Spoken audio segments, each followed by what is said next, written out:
Não espere que a gente vá no Natal. Vamos passar com os pais da minha esposa. Eles são mais importantes. Cada palavra dita pelo meu filho se cravou direto no meu coração e me deixou paralisada. Ele me pôs de lado com uma frieza absoluta, como se estivesse falando do clima ou pedindo um copo d'água. Engoli o choro e, em silêncio, bloqueei todas as contas bancárias com as quais, durante anos, eu o mantive. Não pense que ele voltou por amor de filho, nem por um arrependimento tardio. Na manhã seguinte, ele estava plantado na porta da minha casa, mas em seus olhos não havia carinho, e sim puro cálculo. Então, entendi que a única coisa que o fez retornar não foi esta mãe velha, mas o dinheiro que havia acabado. A porta se abriu e eu soube que estava prestes a lhe dar a lição mais dura de sua vida.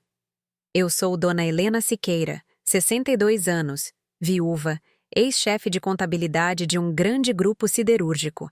A mulher que fez mais de um corrupto tremer só de franzir a testa, e que agora está de pé, encolhida dentro de sua própria fortaleza, vigiando uma panela de vaca atolada. O caldo, espesso e de um vermelho escuro, é o ensopado tradicional de mandioca com costela e carne suína.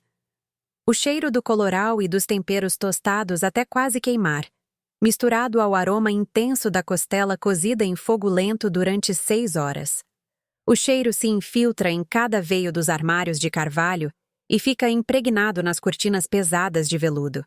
É o cheiro das lembranças, o cheiro das velhas noites de Natal, quando esta casa ainda vibrava com as gargalhadas de Carlos e os passos apressados do pequeno Rafael. Naquela época, eu era a rainha da cozinha, o coração da família, e agora sou apenas um fantasma cuidando de memórias que já morreram. 6 da tarde de 22 de dezembro. Faltavam apenas 3 dias para a véspera de Natal, a noite sagrada do Natal. Eu mexia lentamente o concha de pau, volta após volta, devagar, uniforme, como o batimento cansado deste coração velho. As pessoas costumam dizer que a maior dor de uma mulher é se despedir do marido quando ele parte para junto de Deus. Eu também acreditei nisso. Há 5 anos, quando Carlos deu seu último suspiro, pensei que uma parte de mim havia morrido com ele, mas me enganei. A dor da morte é uma dor aguda, definitiva. A dor que estou vivendo agora, essa arde por dentro, essa apodrece. É como um ácido que vai te corroendo dia após dia. É a dor de seguir viva, de seguir respirando, de ter o corpo inteiro, mas se tornar invisível aos olhos do filho que você pariu. Apaguei o exaustor. A casa caiu em um silêncio absoluto, o silêncio caro do Jardim América.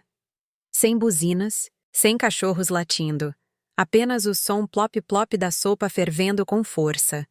Olhei de soslaio para o iPhone novo jogado sobre a fria bancada de pedra. Estava ali, imóvel, como um tijolo sem vida. A semana toda eu esperei que ele vibrasse. Esperei que Rafael ligasse. Bastava uma única frase. Mãe, bateu aquela vontade de vaca atolada. Ou, mãe, que vinho levamos este ano? Ou até mesmo, mãe, estou sem dinheiro. Pelo menos quando pedia dinheiro, eu sabia que ele ainda lembrava que eu existia. BR. O telefone vibrou uma vez, curta, e deslizou um pouco sobre a superfície lisa. O coração se encolheu de repente, uma pontada seca no peito. Limpei rápido as mãos molhadas e gordurosas no avental bordado. O cheiro de sabão de limão e erva doce me encheu o nariz. Sorri. Um sorriso torto, pobre e cheio de esperança. O sorriso de quem mendiga carinho. Era Rafael, meu filho. Deslizei o dedo para desbloquear. A luz azul iluminou meu rosto cheio de rugas e manchas, expondo a ansiedade patética em meus olhos. Não era uma ligação, era apenas uma mensagem. Apenas fria. Cerrei os olhos e li cada palavra. E então, o tempo parou. O sangue gelou. Mãe, não espere que a gente vá no Natal. Vamos passar com os pais da minha esposa em Alphaville. Eles são mais importantes. Li de novo. Eles são mais importantes. Não foi, estamos ocupados. Não foi, perdão, mãe, este ano não dá. Foi uma comparação cruel, uma balança fria posta sobre a mesa, e eu, sua própria mãe, saí voando, leve como uma folha seca. O concha de pau caiu da minha mão. Clac! O golpe seco ecoou na cozinha enorme, como se um osso se quebrasse. Gotas da sopa vermelha salpicaram o piso branco. Fiquei paralisada. A cabeça girava. A família dela, os Guzmão, os de Alphaville que vivem aparentando luxo, mas estão afogados em dívidas. Aqueles que sempre que me veem sorriem falsamente. Dizem, que elegante, que distinta, mas com os olhos grudados nas minhas joias ou na minha bolsa. Rafael dizia que eles eram mais importantes do que eu, mais importantes do que a mãe que esvaziou seu fundo de aposentadoria para pagar suas dívidas de jogo há 3 anos, mais importantes do que a que assinou o cheque para comprar a caminhonete Chevrolet S10 nova que ele dirige para ostentar. Engoli em seco, a garganta amarga. Não, não podia ser. Com certeza ele se enganou. Ou estava bêbado, ou era uma brincadeira cruel de homens. Rafael é meu único filho. É tudo o que me resta. Não podia ser tão cruel justo no dia em que nasceu o Senhor. Peguei o telefone com os dedos trêmulos. Pressionei o ícone de chamada. Tocou 1 vez, 2 vezes, 3 vezes. Cada toque longo era como uma agulha se cravando em meus ouvidos. Atende, filho. Por favor. Diga à sua mãe que é uma brincadeira. Sussurrei com a voz embargada de medo. No final, atenderam. Mas não houve. Alô, mamãe. O que me atingiu o ouvido foi um caos de sons. Música sertaneja a todo volume. Copos tilintando, risadas escandalosas de homens e gritinhos de flerte de mulheres. E então se ouviu a voz de Rafael. Não, aquela não era a voz do menino que ele foi. Era a voz de um homem embriagado de álcool e de um falso poder. Áspera, desdenhosa. Para que tanta ligação? Já te mandei mensagem. Não sabe ler, por acaso? Fiquei gelada. A frase foi como um tapa direto no rosto. Agarrei-me à borda da mesa fria de pedra para não cair. Rafael, tentei que minha voz não se quebrasse. Tentei recuperar um pouco da autoridade da Helena de antes, mas fracassei miseravelmente. O que você está dizendo? Já deixei tudo pronto. A vaca atolada está quase no ponto. É o que você mais gosta. Ouvi um suspiro cheio de aborrecimento do outro lado. O suspiro de alguém que se sente incomodado. Ah, meu Deus, mãe! Ele gritou, abafando até a música. Dá para parar de usar comida para me manipular como se eu fosse criança? Você viu em que ano estamos? Quem come esse ensopado caipira e misturado numa noite de festa elegante? Caipira. Essa palavra me atravessou o coração. Uma receita de família de 3 gerações. A sopa que o pai dele comia às colheradas dizendo que era a melhor do mundo. Agora, para ele, era só comida de gente simples. Ele continuou falando, cada vez mais agressivo, como se quisesse me esmagar com suas palavras.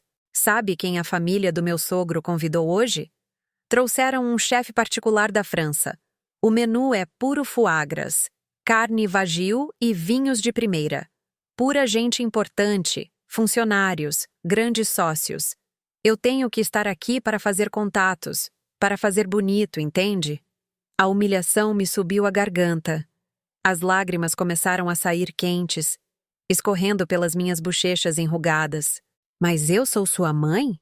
Balbuciei com uma voz fraca, como o vento que passa por uma fresta. Natal é para se reunir, para voltar para casa. Voltar para casa? Rafael soltou uma risada curta, afiada, cheia de zombaria. Vou ser claro para você não se iludir. A Mariana não gosta de ir na sua casa. Ele disse o nome dela. Minha querida Nora, a senhorita fina para cujo casamento gastei uma fortuna para agradar a família dela. Por quê? Perguntei, embora já pressentisse a resposta cruel. Ela diz que sua casa é muito escura. Rafael baixou a voz, soltando cada palavra devagar, cruel como um bisturi cortando minha dignidade. Diz que sua casa é antiquada, que ela entra e se sente sufocada. E, acima de tudo, ele fez uma pausa como preparando o golpe final. Diz que sua casa cheira a velho, a gordura grudada nas paredes, a morte. Ela não suporta. Na casa dos pais dela, ela se sente bem, elegante, tudo cheira bem. Na sua casa, ela só se entedia e tudo fede. Já estou ocupado atendendo convidados importantes. Não ligue mais para incomodar. Tut, tut, tut.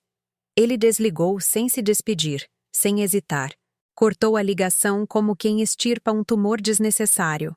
Fiquei imóvel na cozinha, ainda com o telefone grudado na orelha, ouvindo o tom infinito. Cheiro a velho, cheiro a morte. Abaixei lentamente a mão, aproximei a manga do nariz e respirei fundo. Só cheirava ao amaciante caro de lavanda, ao Chanel número 5 que uso há 30 anos e ao aroma intenso e quente da vaca atolada. Qual cheiro a velho?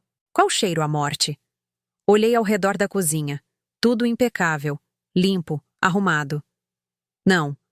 O que fede não é esta casa. O que fede é o coração dele. Meus sacrifícios, meu esforço, minha vida inteira. Para eles, não passavam de um incômodo. Minha presença, apenas uma mancha que sujava o mundo elegante que eles estavam imaginando. Acontece que a esposa arrumada, que gasta dinheiro como se fosse lixo, era mais importante do que a mãe que se matou de trabalhar para criá-lo. Acontece que aquela gente endividada, mas especialista em aparentar, era mais importante do que quem lhe salvou a vida uma e outra vez. Sss. Um som estranho me trouxe de volta à realidade. Olhei para o fogão. A vaca atolada tinha transbordado sem que eu percebesse. A espuma vermelho escura saía da panela, escorria sobre a bancada antes branca e chiou com um SSSS doloroso ao tocar o calor. Parecia sangue, sangue do meu coração se derramando por toda a cozinha. A sopa que preparei com todo o meu amor agora estava se destruindo sozinha, igual ao amor cego que eu sentia por Rafael, que agora voltava para me matar. Olhei para aquele desastre sem me apressar para limpar. Estendi a mão e apaguei o fogão. Clique. A chama elétrica se extinguiu instantaneamente. A cozinha mergulhou em um silêncio mortal. O calor intenso da panela foi se apagando, substituído pelo frio que rola os ossos da solidão. O cheiro da comida, aquele cheiro do qual eu antes me orgulhava, de repente mudou, ficou azedo, repugnante. Senti o estômago se revirar. A vontade de vomitar subiu até a garganta. Então, entendi qual era realmente o meu lugar naquela família. Eu não era mãe, não era a futura avó, não era um lar para o qual voltar. Eu era apenas uma carteira ambulante, um caixa eletrônico velho e feio, taxado de antiquado, mas espremido até o último centavo, e quando quis um pouco de carinho, eles estavam dispostos a me pisar na lama por fazê-los ficar mal. Soltei o telefone sobre a fria mesa de pedra. Clac! O som foi seco, definitivo. Já não chorei. Lágrimas são para a tristeza. O que eu sentia naquele momento ia além. Era o desmoronamento. E de entre as cinzas desse desmoronamento, algo mais começava a surgir. Mais frio, mais duro, mais afiado. A dor, quando supera o limite, deixa de ser choro e se converte em uma lucidez assustadora. Levantei a vista para o meu reflexo no vidro preto do forno. Uma velha sozinha, uma velha que fede.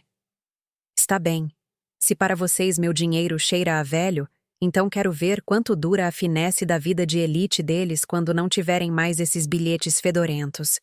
A porta do inferno tinha acabado de se abrir, mas não para mim, para eles. Ser desprezada pelo seu próprio filho por caipira. Ser humilhada pela sua nora por cheirar a velho às portas do Natal.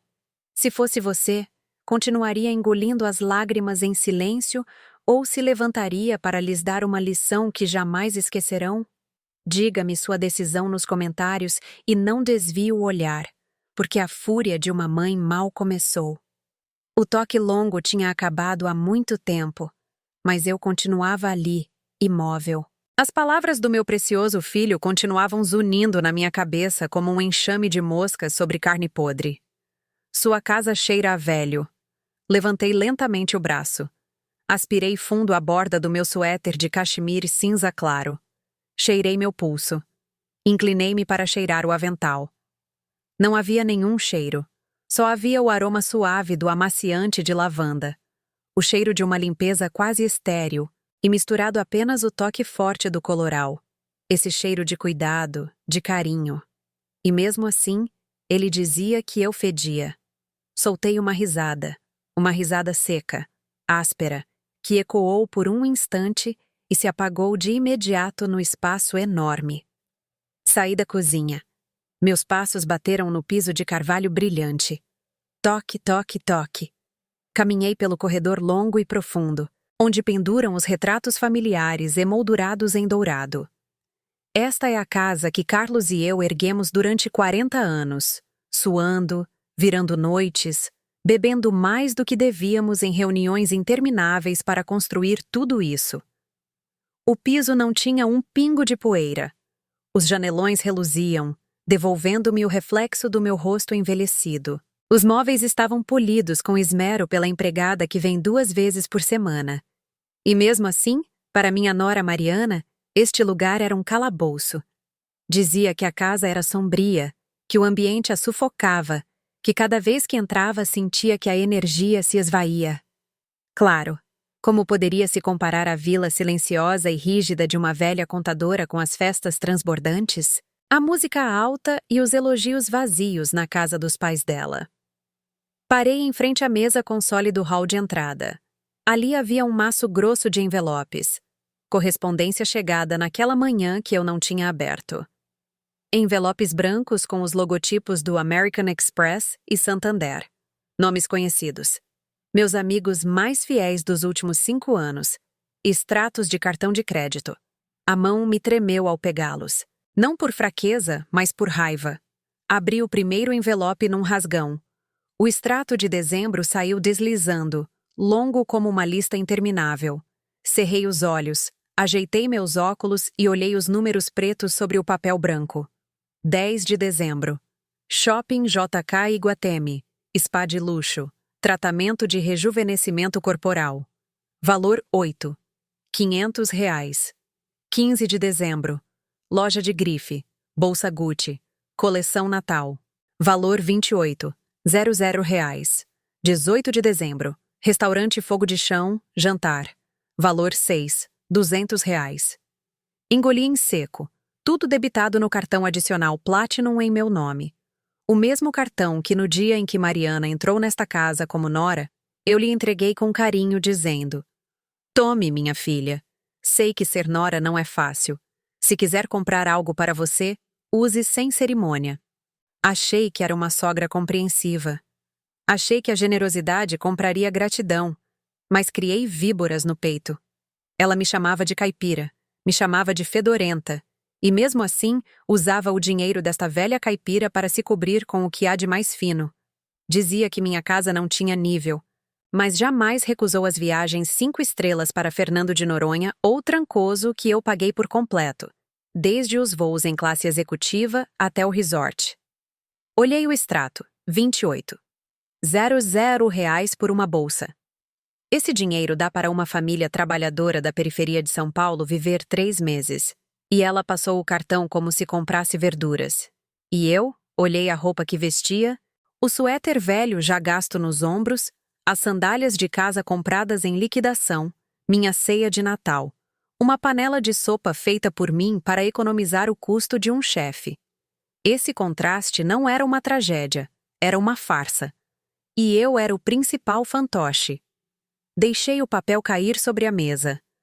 Flutuou por um segundo antes de pousar, mas o peso dele esmagou meu peito. E Rafael, a imagem do meu único filho apareceu na minha mente, já não como um menino que corria para os meus braços, mas como um homem de 35 anos, fraco e covarde. Lembrei-me do mês passado, do dia em que chegou dirigindo a caminhonete Chevrolet S10 preta, brilhante, e a estacionou em frente à casa. Uma caminhonete enorme, imponente, que custava mais de R$ 1 milhão. Eu fui quem assinou o cheque. Ele se ajoelhou na minha frente, pegou minhas mãos com os olhos brilhando de ganância disfarçada de falsa devoção. Mãe, preciso desta caminhonete para visitar clientes. Hoje em dia, a imagem é tudo. Com um bom carro, as pessoas confiam e assinam contratos. Eu acreditei, ou quis acreditar. Uma semana depois, vi as fotos que ele postou no Facebook com a mesma caminhonete. Levava os sogros para jogar golfe no campo mais caro da cidade. O que ele escreveu? Fim de semana de descanso com a família que amo. Obrigado, pais, por me apoiarem sempre. Nenhuma palavra para quem pagou o carro. Diante dos outros, ele era o genro exemplar, bem-sucedido e agradecido. Os sogros se sentiam orgulhosos. E eu era uma mina de ouro anônima, uma sombra silenciosa por trás do brilho dele. Caminhei até o sofá de couro marrom escuro no canto da sala, onde meu esposo Carlos costumava sentar-se para fumar seu charuto e pensar todas as noites. Sentei-me, o couro frio envolveu meu corpo magro. Eles acham que eu sou fraca. Acham que o amor de uma mãe é um poço sem fundo, um rio que nunca seca. Acham que podem me humilhar, pisotear minha dignidade e que, quando precisarem de dinheiro, basta estender a mão com umas palavras doces ou uma ameaça. Rafael disse algo certo. A família da minha esposa é mais importante. Sim, muito importante. São importantes porque sabem exigir. São importantes porque sabem manipular meu filho tonto com elogios vazios e uma falsa etiqueta de classe alta. São importantes porque sabem viver do suor alheio. E eu? Eu só importo no dia em que as contas são pagas. Eu só importo quando o cartão de crédito vence. Eu só importo quando precisam de alguém para limpar o desastre financeiro que eles mesmos criaram. Levantei a vista para a foto de casamento do meu filho pendurada na parede. Mariana sorria radiante com o colar de pérolas que eu lhe dei de presente. Rafael a abraçava pela cintura, satisfeito. Pareciam felizes. Uma felicidade construída com o meu dinheiro. Meu olhar desceu da foto para o telefone preto jogado sobre a mesa. Uma ideia fria, afiada como um bisturi, percorreu minhas costas e dissipou a fraqueza de há pouco. Perguntei a mim mesma: se de fato sou uma velha inútil, senil e fedorenta, como dizem, então meu dinheiro também deve feder. Será que os tão finos e elegantes Guzmão aceitarão usar esse dinheiro sujo? O orgulho do meu sogro aguentará o cheiro dos reais que eu ganhei, me matando de trabalhar? Sorri de lado, um sorriso raro no meu rosto velho. Não era alegria, era cálculo. Limpei a última lágrima da bochecha. A dor já passou. Agora é hora de números. Sou contadora, e a regra de ouro da contabilidade é clara. Toda dívida se paga até o último centavo. A noite é longa e preciso revisar algumas coisas no cofre. Coisas mais poderosas do que o amor de uma mãe. Levantei-me. A coluna reta. Minha sombra se alongava sobre o piso escura, cobrindo a fatura da Gucci jogada no chão.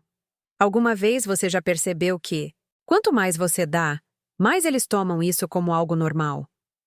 A bondade sem limites alimenta os demônios dentro da sua própria casa. Se esta história está tocando essa raiva que você carrega dentro, se inscreva no canal agora mesmo e não se esqueça de nos dizer de onde você está nos assistindo. De verdade, valorizamos sua presença. Manhã de 24 de dezembro. Véspera de Natal, o dia mais sagrado do ano para os brasileiros. Lá fora, atrás das janelas de vidro duplo, a cidade de São Paulo despertava estremecendo em um ambiente de festa transbordante.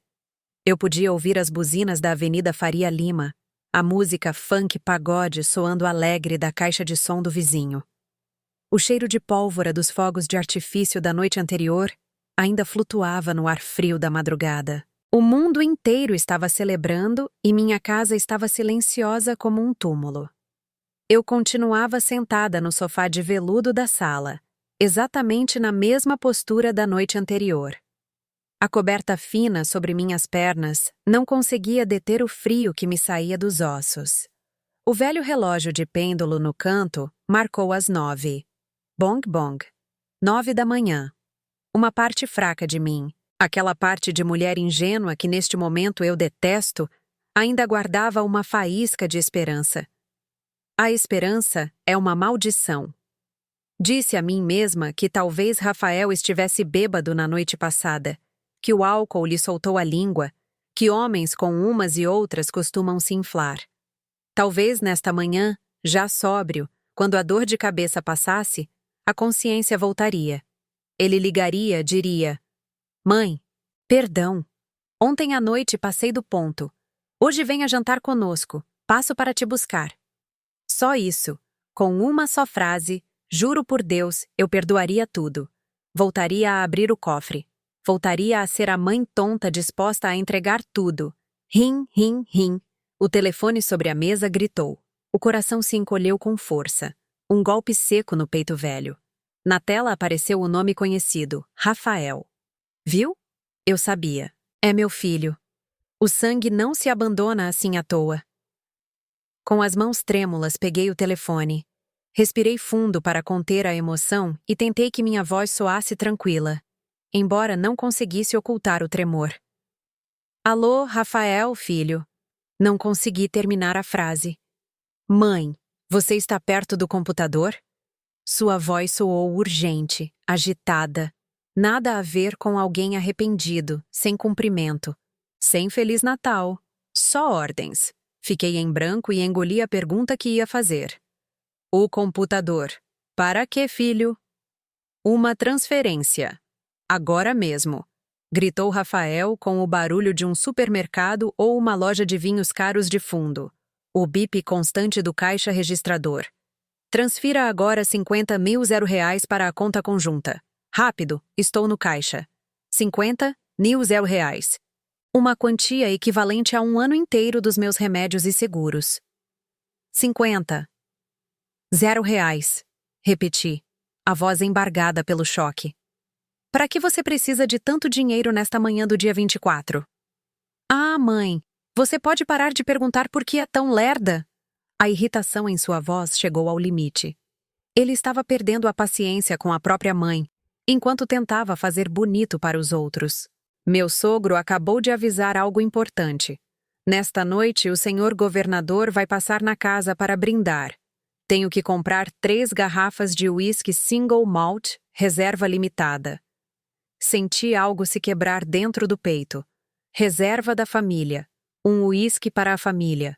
Ele ia usar meu dinheiro de velhice para comprar bebida para a família dele e presenteá-la a outros. Queria fazer bonito para o governador. Queria alimentar o orgulho do sogro endividado com o suor e as lágrimas de sua mãe. Fechei os olhos.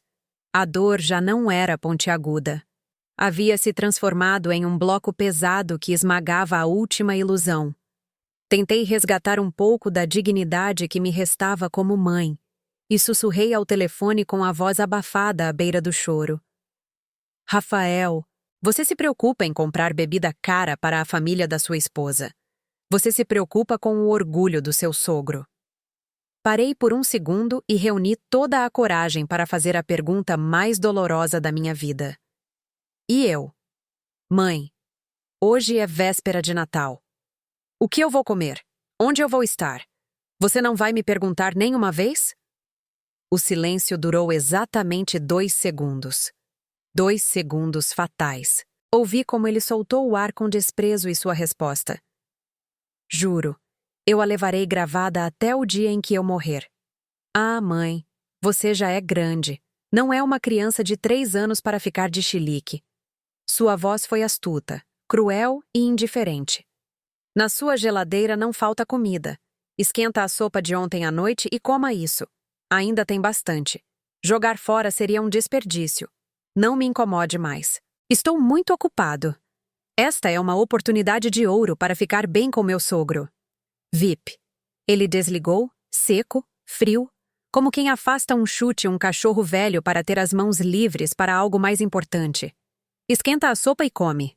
A frase ficou flutuando na sala enorme, enquanto ele destamparia garrafas de milhares de reais com o meu dinheiro para brindar com gente que despreza a mãe dele. Enquanto ele comeria carne wagyu e foie gras em uma mesa luxuosa, disse para a mãe comer sobras. Deu por certo que eu passaria a véspera de Natal sozinha, requentando uma sopa fria. Pôs o orgulho do sogro acima da fome do coração de sua mãe.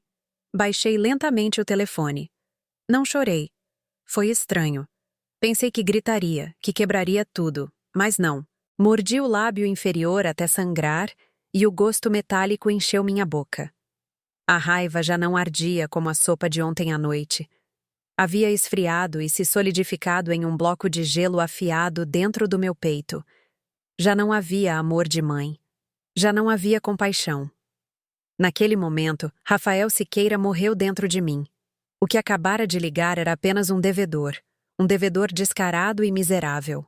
Eu te faço ficar mal, murmurei olhando a tela preta. Está bem, deixe-me ensinar o que é ficar realmente mal. Arremessei o telefone no sofá. Me pus de pé. O tremor desapareceu. Minha mente estava estranhamente clara. Pensei em ir ao escritório para fazer a transferência, mas não para ele, e sim para outro lugar. Justo quando me virei, meus olhos se depararam com algo preso entre as almofadas do sofá, um tablet, um iPad Pro da Mariana. Minha querida nora tem o costume de deixar suas coisas jogadas. Na semana passada, veio me pedir dinheiro para o spa, e com certeza o esqueceu aqui. A tela acendeu de repente. Havia chegado uma notificação de e-mail novo. Pensei em ignorá-la. Nunca fui de bisbilhotar a vida privada dos meus filhos. Esse foi um princípio que respeitei durante anos. Mas o assunto que apareceu na tela de bloqueio me deixou grudada no chão. Letras em negrito, breves, mas com mais poder destrutivo do que uma bomba nuclear. Contrato de avaliação da Mansão Jardim América, a pedido da senhora Mariana Guzmão. A Mansão Jardim América. Essa é esta casa. A casa em que estou parada. A casa que está em meu nome. A casa que guarda a alma do meu esposo. Por que Mariana pediu que a avaliassem? O sangue ferveu, pulsando com força nas minhas têmporas. Avancei e peguei o iPad. Mariana sempre foi descuidada e arrogante. Nunca põe senha no tablet nesta casa porque acredita que esta velha é inútil com tecnologia. Deslizei o dedo. O e-mail se abriu e a porta do inferno se abriu de par em par diante dos meus olhos. Segurei o iPad entre as mãos. Estava quente ou minhas mãos estavam frias? Já não sei. A tela retina, cruelmente nítida, iluminava até a poeira suspensa no ar. Meus dedos, magros e enrugados, os mesmos que alguma vez contaram milhões em espécie para o grupo, agora tremiam sobre o vidro liso. Mariana, minha nora, nunca pôs senha no tablet em casa. O descuido de quem se sente superior. Pensou que esta velha não entende de tecnologia, que só sabe usar o micro-ondas e a máquina de lavar. Enganou-se. Toquei no assunto do e-mail. Clique. Abriu o Gmail. Letras pretas sobre fundo branco, claras como um obituário. Remetente. Ricardo M. Serviços Imobiliários, Century 21. Destinatária. Mariana Guzmão. Hora. 8h15 da manhã de hoje. Li palavra por palavra devagar, como engolindo cacos de vidro. Estimada senhora Mariana, conforme sua solicitação urgente de avaliação, realizamos uma sondagem preliminar da propriedade no Jardim América. O mercado está muito favorável. Por sua localização privilegiada e arquitetura colonial clássica, a casa pode ser vendida rapidamente em um valor de 15 milhões de reais. O preço do meu lar de 40 anos, o preço do lugar onde vive a alma de Carlos. Mas o seguinte foi o que me parou o coração. Com relação à ocupante atual, a senhora Helena Siqueira, conforme suas indicações, já contatamos a Casa de Repouso Recanto da Paz na periferia. Eles têm disponibilidade no setor C, a ala popular. O ingresso é simples, só requer a assinatura do tutor. Já deixamos preparados os documentos de autorização para a venda do imóvel. Quando a senhora e seu esposo, o senhor Rafael, poderiam assinar?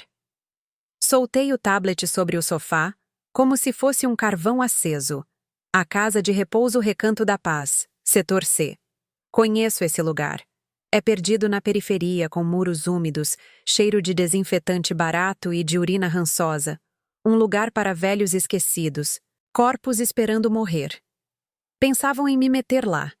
Depois do Natal, queriam vender esta casa, vender as lembranças dos meus pais para tirar 15 milhões de reais e tapar os buracos do negócio fantasma do meu consogro, para pagar as dívidas dos Guzmão. Fiquei olhando para o vazio. Não foi a crueldade de Mariana que mais me destroçou. De uma nora sem sangue se entende. O que me matou foi essa linha. Seu esposo, o senhor Rafael, pode assinar. Rafael, meu filho, ele sabia. Ele era cúmplice. Ele havia dito que sim. O filho que eu pari, para quem há um momento estive a ponto de transferir dinheiro para que comprasse bebida e ostentasse diante de outros, havia aceitado vender a mãe. Havia aceitado me trocar por dinheiro. Estava disposto a me meter nesse asilo fedorento para poder seguir bancando o senhor importante, para seguir recebendo tapinhas de aprovação do sogro. Olhei ao redor da sala, os quadros a óleo que Carlos colecionou, o piano que Rafael tocava quando criança, o tapete persa que comprei para o nosso 20º aniversário de casamento. Tudo estava a ponto de desaparecer em troca da vaidade de um grupo de parasitas. Levantei-me. Os joelhos já não tremiam. Um frio percorreu minha coluna e se estendeu por todo o corpo. As náuseas de antes desapareceram, e em seu lugar chegou uma lucidez que arrepiou a pele. Caminhei até o grande espelho do hall de entrada. Olhei a mulher refletida ali, o cabelo preso, o rosto encovado, os olhos profundos. Eu me via miserável, fraca. Mas no fundo desses olhos vi uma faísca azul se acendendo outra vez. A faísca de Dona Helena, a contadora geral, a mulher que fez diretores corruptos se ajoelharem antes de enviá-los para a prisão. Eu tinha dormido tempo demais no papel de mãe bondosa. Deixei que o amor de mãe me cegasse, que a solidão me amolecesse. Uma velha senil, murmurei para o reflexo. Fácil de enganar. Sorri de lado, um sorriso sem calor. Está bem. Se querem vender a casa, vou lhes mostrar quem manda de verdade neste jogo. Se querem fazer contas, vou lhes dar uma lição de débito e crédito. Dei as costas à foto. Puxei a cadeira de couro da escrivaninha. As rodas rolaram sobre a madeira com um som seco, o som do poder. Sentei-me. Peguei meus óculos de aro dourado e os coloquei com calma, com decisão, como um soldado colocando o capacete antes da batalha. A Dona Helena dócil, paciente, esperando uma ligação do filho durante uma semana, havia morrido. Agora, neste escritório, só restava Helena Siqueira, a mulher que tem as chaves financeiras de toda a família. Abri meu laptop pessoal. A tela acendeu, iluminando meu rosto endurecido. Digitei a senha do banco online. Meus dedos se moviam firmes, precisos. Já não tremiam, só havia exatidão. Querem jogar comigo ao dinheiro? Murmurei com um sorriso cruel. Acham que sou um poço sem fundo?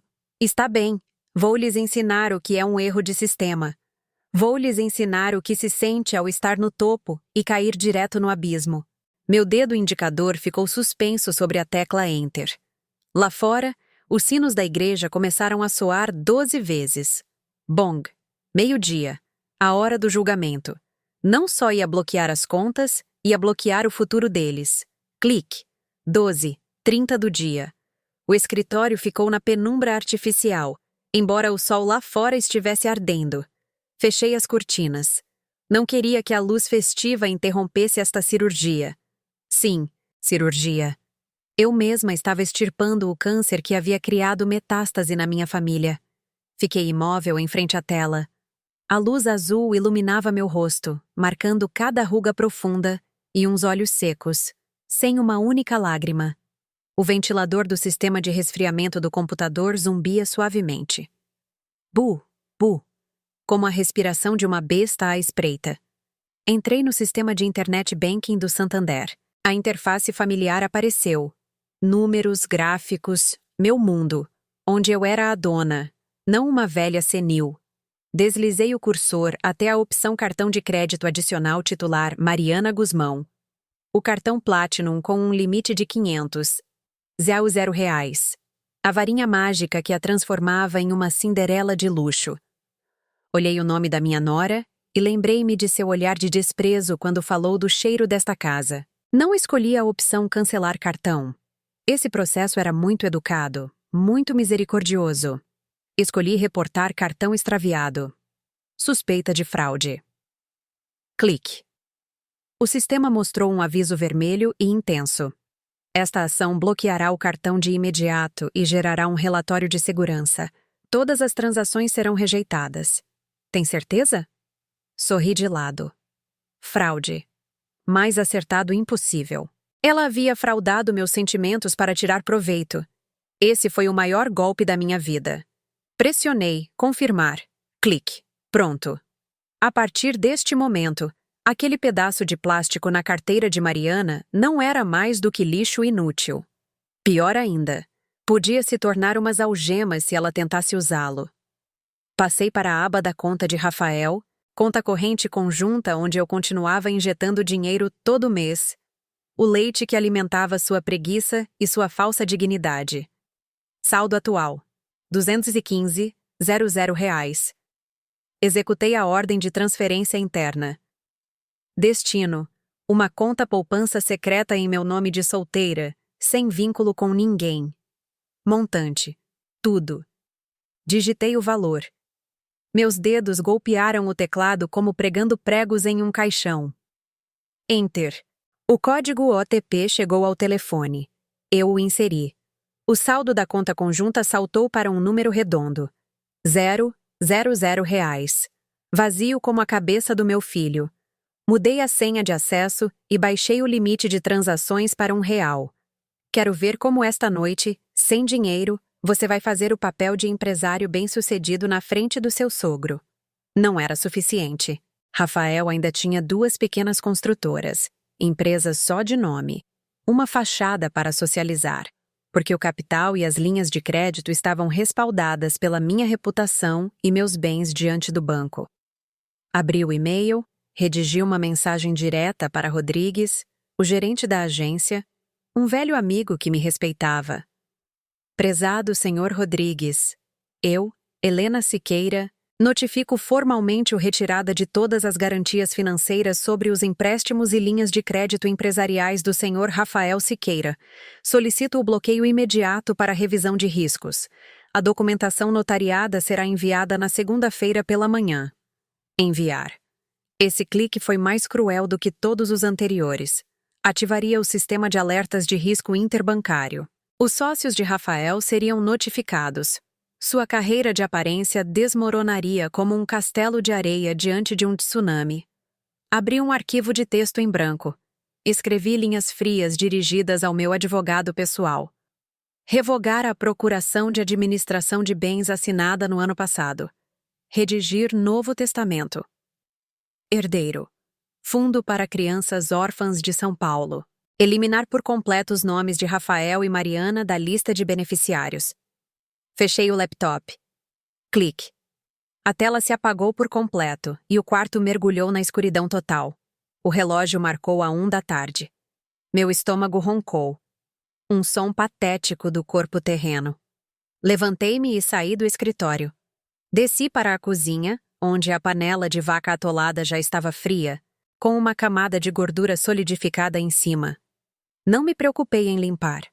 Abri a geladeira, peguei um pão duro de anteontem, uma fatia de queijo barato e servi um copo de água da torneira. Sentei-me na mesa longa da sala de jantar, onde antes se faziam ceias para 20 pessoas. Agora só estava eu, uma velha, um pedaço de pão seco, um copo d'água. Acendi o rádio. A canção Feliz Natal soou alegre, cheia de sinos. Arranquei um pedaço de pão e mastiguei. Estava duro, insípido, difícil de engolir, mas curiosamente ao descer ao estômago não me deu angústia. Senti alívio. Minha comida de Natal era mais pobre do que a de qualquer mendigo, mas era uma comida de liberdade. Já não era escrava do amor maternal cego. Levantei o copo d'água. A luz que entrava pela janela o fazia brilhar como um diamante. Direcionei o copo para o longínquo Alphaville, onde meu filho seguia preso em sua fantasia. Sussurrei com voz rouca, mas gelada. Feliz Natal, queridos filhos. Espero que o presente que acabei de lhes enviar faça com que a ceia desta noite seja inesquecível. Bebi a água de um só gole, fria até os ossos, mas esse frio era necessário.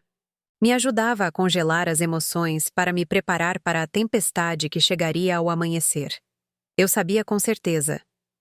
Quando o sol nascesse, a porta de carvalho da minha casa tremeria sob a fúria de quem acabava de ser despojado do seu trono. Noite de 24 de dezembro. Véspera de Natal. Eu estava deitada na cama, coberta até o pescoço, dormindo um sono tranquilo e raro, sem pesadelos. Mas minha mente afiada por 60 anos de vida podia ver através do espaço, podia ver com clareza a tragédia que se desenrolava a 15 quilômetros de distância na mansão dos Guzmão, no Alphaville rico e metido à besta. Podia imaginar a cena. As lâmpadas de cristal brilhando, a música sertaneja ao vivo, homens barrigudos com ternos caros brindando com palavras vazias, e Rafael, meu filho, de pé no centro do palco, vestia o terno Armani que lhe comprei no ano passado. Segurava uma taça de bebida, mais barata do que o planejado, porque ao meio-dia não conseguiu comprar a reserva. O rosto vermelho pelo álcool e pela euforia. Ele estava atuando. Comam e bebam com confiança, dizia batendo no peito. A festa desta noite corre por minha conta. Meu negócio este ano foi um sucesso total. Sogro, não se preocupe. Seu prestígio é minha responsabilidade. Seu Guzmão sorria satisfeito e dava tapinhas no ombro dele. Bom, muito bom, filho. Não foi em vão que te dei a Mariana. Mariana estava ao lado dele, envolta em um vestido de gala brilhante comprado com meu cartão, carregando a bolsa Gucci nova, sorrindo falso para as tias que a olhavam com inveja. Estavam vivendo um sonho tecido com o dinheiro desta velha. Mas o relógio marcou a meia-noite, a hora em que a Cinderela volta a ser o que é. O encarregado do serviço de catering de luxo se aproximou. Um homem de uniforme preto, rosto frio e profissional. Na mão levava a fatura e a maquininha de cartão. Senhor Rafael, desculpe a interrupção. Por política da empresa em dias festivos, precisamos liquidar de imediato os consumos adicionais de bebidas e serviço. O total é de 25,00 reais. Rafael soltou uma gargalhada. Isso não é nada. Tirou a carteira com um movimento experiente cheio de soberba de quem está acostumado a ser servido, extraiu o cartão Visa Platinum da conta conjunta. O cartão do poder. Entregou-o ao encarregado sem sequer olhar a conta. Pode passar. O encarregado inseriu o cartão na maquininha. VIP. Um som estridente. A luz vermelha da maquininha começou a piscar sem parar. O encarregado franziu a testa e olhou a tela. Transação rejeitada. O cartão está com problema, disse. Rafael continuava sorrindo, mas o sorriso já parecia forçado. Com certeza sua máquina não tem sinal ou o chip está riscado. Tente outra vez. Este cartão tem um limite de 500,00 reais. O encarregado tentou de novo. VIP. Outra vez a luz vermelha. Outra vez o rejeite frio. O ambiente da mesa começou a pesar. A música parecia baixar de volume. Os olhares curiosos começaram a se cravar em Rafael. O suor brotou na testa do meu filho. Não pode ser, murmurou. Pegou um segundo cartão. O cartão empresarial. Este sim passa. Use este. VIP. A maquininha imprimiu um pequeno recibo. O encarregado o leu em voz alta, em tom neutro, sem emoção. Fundos insuficientes. Claro que sim. Eu já havia esvaziado tudo e bloqueado o cheque especial. O sogro, seu Guzmão, parou de sorrir. Seu rosto começou a ficar roxo de vergonha. Apertando os dentes, sibilou. Que tipo de espetáculo é este, Rafael? Todos estão olhando. Rafael entrou em pânico de verdade. As mãos tremiam. Virou-se para Mariana, a voz quebrada. Amor, me dá seu cartão. Rápido. Com certeza o sistema do banco está em manutenção. Mariana ficou vermelha até as orelhas. Remexeu nervosamente sua bolsa Gucci e tirou o cartão adicional que eu lhe havia dado. O último salva-vidas. Entregou-o ao encarregado com sua arrogância habitual. Use este. É o Platinum da minha sogra. O encarregado pegou o cartão e o passou. Desta vez, a máquina não apitou de imediato. Tardou 3 segundos para processar. 3 segundos eternos. E então, bip, bip, soou o alarme. O encarregado olhou a tela e depois levantou a vista, cravando-a em Mariana. Seu olhar mudou. De respeito à desconfiança e desprezo. Disse em voz alta. O suficiente para que toda a mesa e até o governador próximo ouvissem. Senhora, o sistema indica que este cartão está reportado como roubado. O quê? Gritou Mariana, fora de si. O encarregado retirou o cartão e o guardou no bolso. Por protocolo de segurança, devemos retê-lo e poderíamos chamar a polícia se a senhora não puder demonstrar que é a titular legítima. As palavras caíram como uma bomba no meio da festa. O salão ficou em silêncio absoluto. Os murmúrios começaram a se levantar como um enxame. Roubado. Então estavam usando um cartão roubado. Vejam só o suposto rico pagando com o dinheiro da sogra, e ainda por cima ela reporta o cartão como roubado. Com razão. Mariana ficou paralisada, o rosto completamente pálido. Seu Guzmão estava vermelho de humilhação. O orgulho de uma vida inteira destruído em segundos por sua filha e seu genro. Deu um forte tapa no ombro de Rafael e rugiu. Vá embora, saia da minha vista agora mesmo. Não me obrigue a chamar a segurança para que te tirem. Rafael pegou o telefone desesperado e começou a me ligar. Uma ligação, 2, 10 ligações. A linha que você discou não está disponível. Eu apaguei o telefone desde o meio-dia. Eu estava dormindo profundamente. Não houve mãe que o resgatasse. Não houve dinheiro no bolso. O resultado foi que Rafael teve que tirar o relógio Rolex Submariner que usava no pulso. O mesmo que eu lhe dei de presente de aniversário no ano passado para deixá-lo como penhor para o encarregado do restaurante. Tirou o relógio em meio à humilhação. As mãos tremiam. Baixou o olhar para evitar os olhares de desprezo daquela falsa elite. 3 da madrugada de 25 de dezembro, a festa terminou em vergonha. Rafael e Mariana foram expulsos da casa dos sogros como pessoas pestilentas. Subiram na caminhonete Chevrolet S10 e dirigiram como loucos de volta para São Paulo. A raiva fervia por dentro. Queriam me encontrar. Queriam descarregar sua fúria sobre esta velha. Mas o azar não o soltou. O carro ficou sem gasolina em plena rodovia. Pararam em um posto de gasolina. A tarja de gasolina que eu pagava também estava bloqueada. Não tinham R$ 1 em espécie.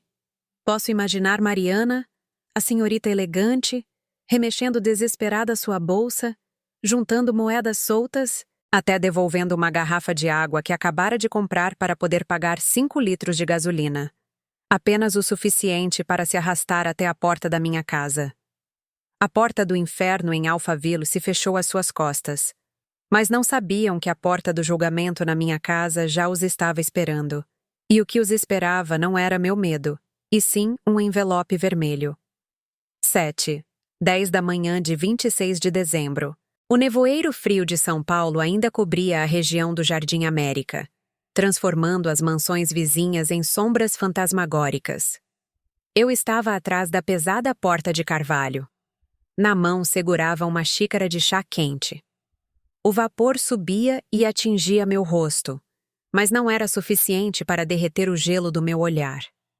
Eu estava ali de pé há 10 minutos. Estava esperando. Não esperava filhos que voltam de visita. Esperava bestas feridas que voltavam para morder. Bam, bam, bam. Os golpes na porta ressoaram. Violentos, brutais. A porta de carvalho tremeu como se fosse saltar das dobradiças. Não eram golpes de família. Eram golpes de delinquentes, de devedores encurralados.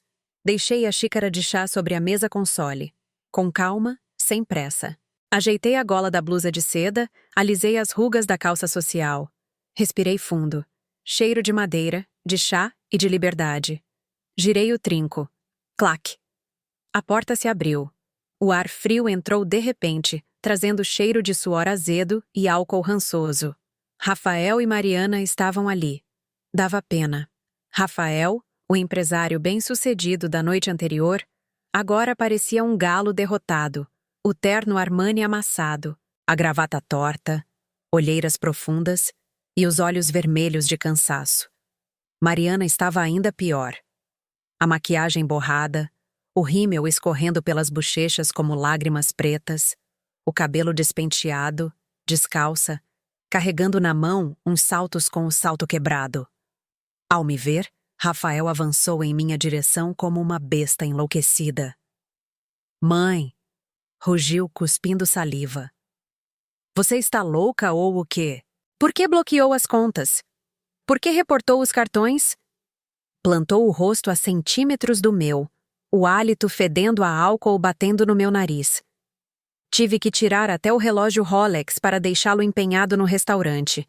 Meus sogros me olhavam como se eu fosse um estelionatário. "Você quer me matar ou o quê?" Mariana, atrás do marido, também gritou com voz estridente e amarga. "Já chega, sogra! Só fomos a uma festa por um dia. Com isso, você corta nosso caminho para viver. Que tipo de mãe você é?" Não recuei. Fiquei firme no umbral, como uma muralha impossível de cruzar. Não os convidei a entrar. Olhei Rafael diretamente nos olhos. Em meu olhar não havia carinho nem fraqueza. Era gelo puro, afiado como um bisturi. "Humilhação?" devolvi a pergunta com voz baixa, mas firme. "E como você chama deixar sua própria mãe sem o que comer na véspera de Natal? Como você chama sua esposa me chamar de velha fedorenta? Como você chama saber que seu próprio filho planeja me meter em um asilo para vender sua casa?"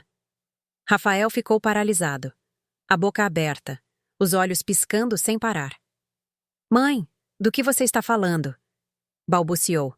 E toda a agressividade de antes desmoronou, substituída por um pânico absoluto. Não lhe dei tempo para reagir. Peguei da minha bolsa um envelope vermelho intenso, o mesmo tipo de envelope que eu usava para lhes dar dinheiro em festas e celebrações. Vermelho da boa sorte, vermelho da abundância. Mas naquele dia, era vermelho de sangue e lágrimas. "Aqui", eu disse, estendendo-o. "Tenho um presente de Natal atrasado para vocês dois. Peguem." Rafael olhou o envelope e, por um segundo estúpido, uma faísca de esperança cruzou seu olhar. Talvez pensou que eu havia cedido. Talvez acreditou que dentro havia um cheque ou um cartão novo. Ele o arrebatou. Com mãos trêmulas, rasgou a borda e virou o conteúdo. Não caiu nenhum cheque, não caiu nenhum cartão, não caiu dinheiro. O que se espalhou sobre o piso frio foram folhas A4 em preto e branco, duras como facas. Rafael se agachou e pegou a primeira. Era uma impressão de e-mails, conversas entre Mariana e um agente imobiliário sobre vender a mansão Jardim América e me meter no asilo Recanto da Paz. Eu havia marcado em vermelho uma frase. "A velha está senil. É muito fácil de enganar." O rosto de Rafael ficou sem uma gota de cor, branco como um cadáver. Levantou a vista para mim. Os lábios tremiam sem poder emitir som. Ele entendeu. Eu sabia de tudo. Mariana pegou a segunda folha. Era um extrato de conta bancária consolidado. O total de 5 milhões de reais que lhes dei durante 5 anos. E no final, em letras vermelhas e grossas, a frase que lhe queimou os olhos. Fim do apoio. E a terceira folha, a mais importante. Aviso de despejo, ordenando a Rafael e Mariana que retirassem todos os seus pertences da casa de minha propriedade exclusiva em um prazo de 3 dias. Mariana soltou um grito de dor, desabou de joelhos em frente à minha porta. Começou a chorar. "Mãe, não, perdão. Fui uma tonta. Por favor, não nos expulse. Meus pais já nos expulsaram. Se a senhora também nos expulsa, para onde vamos? Ela se arrastou tentando agarrar a barra da minha calça. Eu te imploro. Dei um passo para trás. Evitei seu contato, como quem desvia de uma doença contagiosa. Olhei para os dois, um fraco, paralisado pelo medo, a outra avarenta, chorando aos gritos porque havia perdido seu sustento. Falei. Minha voz foi fria, clara, palavra por palavra. Levante-se! Não suje o chão da minha casa. Mariana levantou o rosto, a face encharcada de lágrimas. Você não chora porque me ama. Apontei diretamente para o rosto dela. Você chora porque sente falta do cartão de crédito. Você chora porque tem medo de ter que alugar um quartinho. Você pede perdão por perder dinheiro, não por perder uma sogra. Virei-me para Rafael. Meu olhar se afundou no dele. A decepção já havia chegado ao fundo. Você disse que a família da sua esposa era mais importante.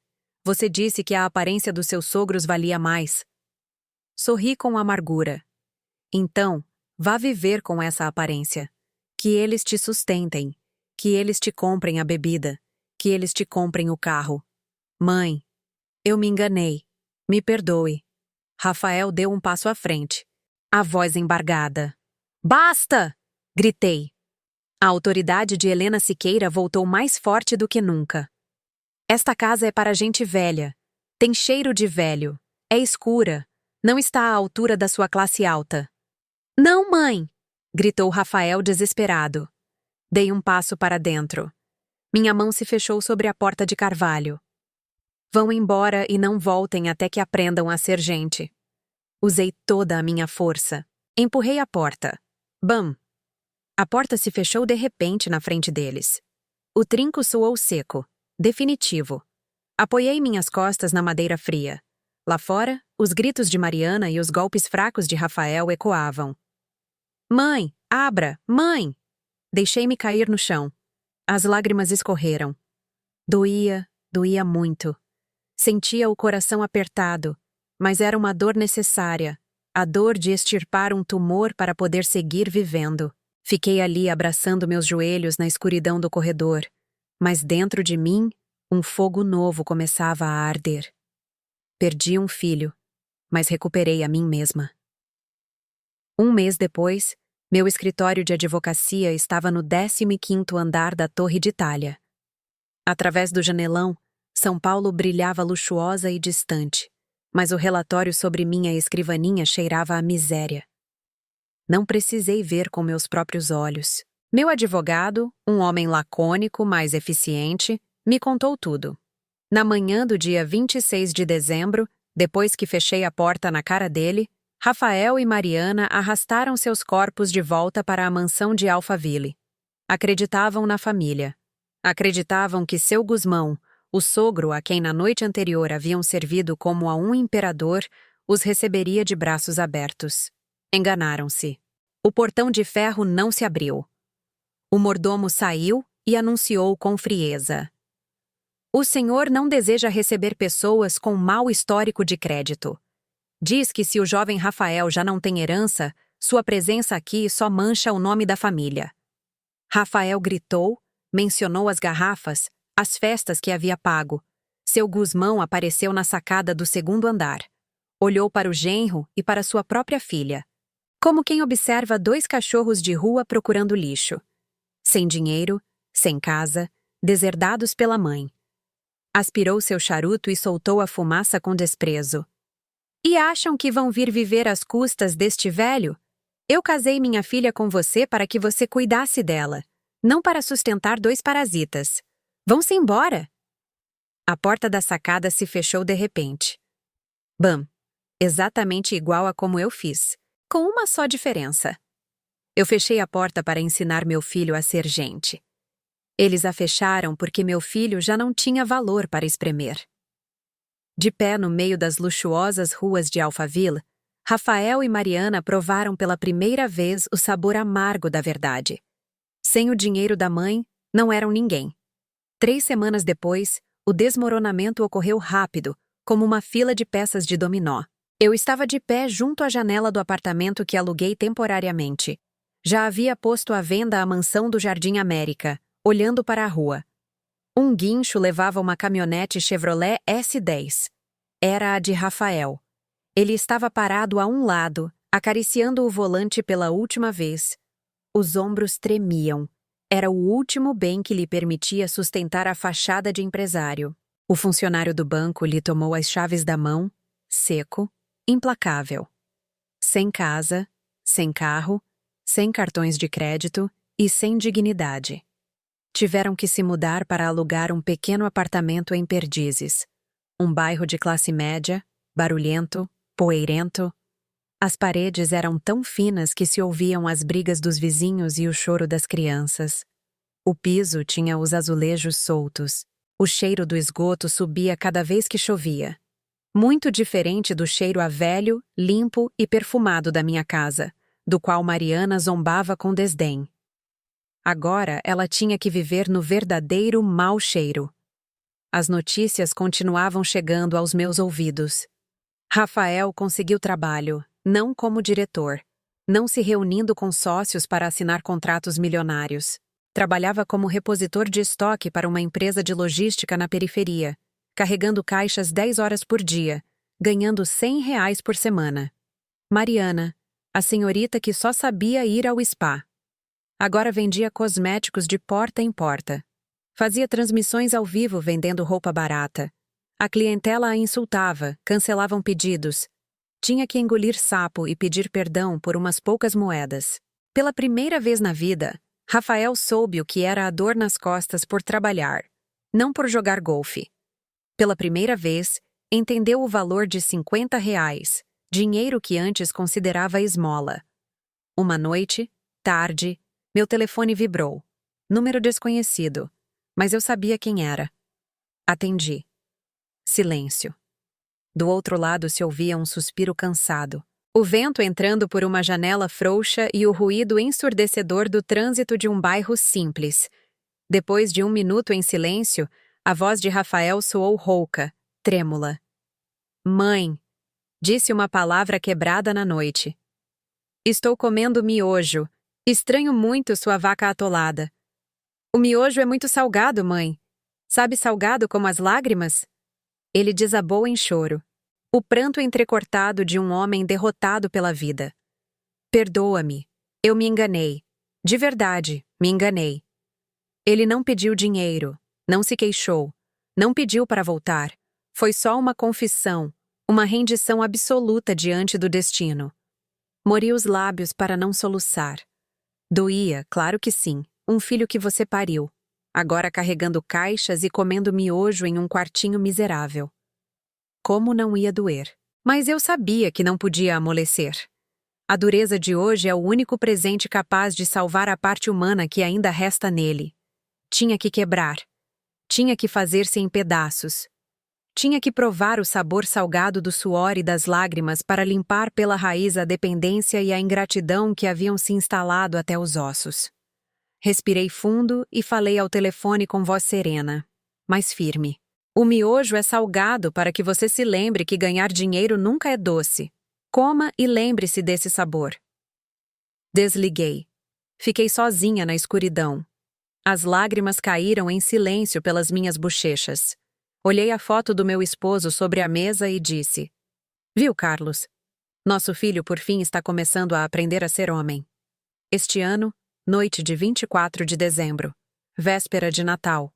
Estou de pé na pequena cozinha de um apartamento de alto nível na zona de Moema.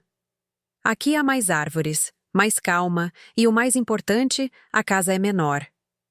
Já não há corredores intermináveis e frios, já não há quartos vazios e sobrando. A mansão do Jardim América foi vendida. Com esse dinheiro, assegurei minhas economias para a velhice. Destinei uma parte importante a um fundo de bolsas de estudo para crianças pobres e comprei este lugar justo e suficiente. No fogão, a panela de vaca atolada volta a ferver. Glup, glup.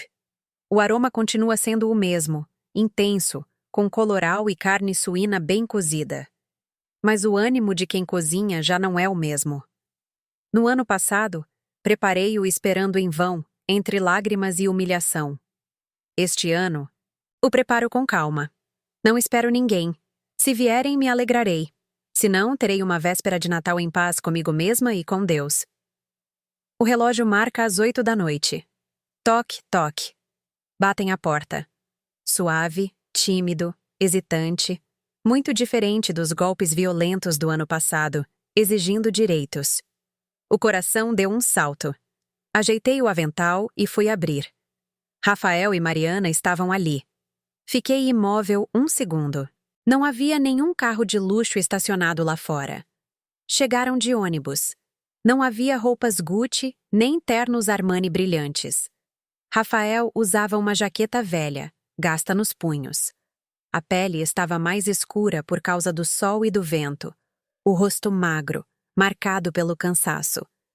Mas seus olhos estavam claros e tranquilos. Mariana vestia um vestido de lã simples, cor bege. A maquiagem era leve, já sem camadas grossas, ocultando o esgotamento. As mãos da antiga senhorita refinada agora estavam ásperas, com as unhas curtas e limpas. Estavam ali com a cabeça baixa, como duas crianças que voltam para casa depois de se comportarem mal. "Mãe", disse Rafael em voz baixa, "nós só passamos para te desejar Feliz Natal. Não nos atrevemos a ficar muito. Não queremos te incomodar." Mariana deu um passo à frente e segurou com as duas mãos um pequeno presente embrulhado em papel de jornal velho. "Mãe", disse tremendo, "temos um presentinho. Não é de marca. É o bônus de horas extras deste mês do Rafael e o que eu ganhei vendendo. Eu mesma escolhi a lã. Eu mesma o embrulhei." Olhei o pacote, peguei-o, abri-o. Era um cachecol de lã cor cinza claro. Lã simples das que se vendem no mercado municipal de São Paulo custa uns R$ 200. No ano passado, exigiram 50. R$ 0 para comprar bebida por orgulho. Este ano, me presentearam com um cachecol de R$ 200, mas ao tê-lo nas mãos, senti-o pesado, muito pesado. Pesava porque levava dentro o suor do trabalho honesto.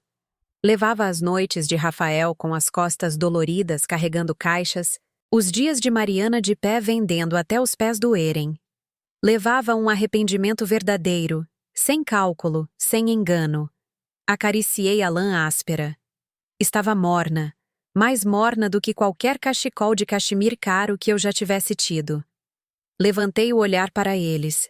Rafael engoliu em seco ao cheirar a vaca atolada que saía da casa. Mariana me olhava com súplica, não pedindo dinheiro, e sim pedindo perdão. Dei um passo para trás e abri a porta de par em par. Sorri. Um sorriso verdadeiro que me chegou até o fundo dos olhos. "O que fazem aí fora passando frio? Entrem", disse com voz suave e cálida. "A vaca atolada já está pronta, e a mãe não pode comer uma panela tão grande sozinha." Rafael levantou a cabeça de repente com os olhos avermelhados e cheios de lágrimas. "Mãe, de verdade, a senhora vai nos dar de comer? Já não está zangada conosco?" Mariana desabou em choro, não conseguiu se conter e se atirou para me abraçar. Um abraço forte, sincero. Já não cheirava a perfume pesado, só a poeira da rua, a sol e a arrependimento. "Perdão, mãe, obrigada. Perdão." Soluçava sobre meu ombro. Naquela noite, nós três nos sentamos ao redor da pequena mesa redonda. Não havia iguarias nem vinho caro, só tigelas de sopa quente fumegando e umas garrafas de Coca-Cola. Rafael tomava a vaca atolada com vontade, comia como se não provasse comida há muito tempo e limpava as lágrimas com a manga da sua jaqueta velha. "Está delicioso, mãe", disse com a voz embargada. "Depois de 1 ano comendo na rua e miojo, agora sei que sua vaca atolada é o maior luxo do mundo.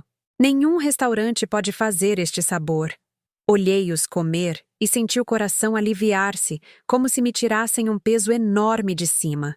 Não lhes dei dinheiro, tampouco prometi casas nem heranças, mas lhes dei um prato de sopa e lhes dei amor, um amor simples, forjado no fogo da firmeza. À meia-noite, despedi-os. Caminharam juntos para a parada de ônibus, de mãos dadas. Rafael caminhava mais ereto, mais firme. Mariana se apoiava no ombro dele buscando calor. Eram pobres, mas se amavam de verdade, sem depender já de falsas aparências. Fiquei na sacada com o cachecol novo sobre os ombros. O vento noturno era frio, mas eu me sentia estranhamente aquecida. Viu, Carlos? Sussurrei para o céu estrelado. Consegui. Nesse Natal, perdi um filho inútil criado como playboy e uma nora interesseira. Mas em troca, a vida me devolveu um homem responsável e uma mulher que sabe valorizar a família.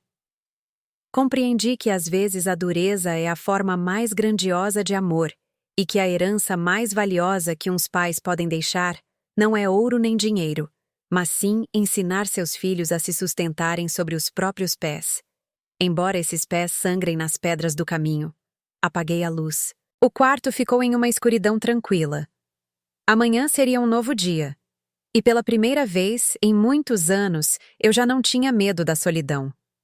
A história que você acaba de ouvir é fictícia, mas cada prato de sopa fria na véspera de Natal, cada mensagem cruel, cada plano para vender a casa e enviar Dona Helena a um asilo toca algo muito real, que nem toda vingança busca destruir.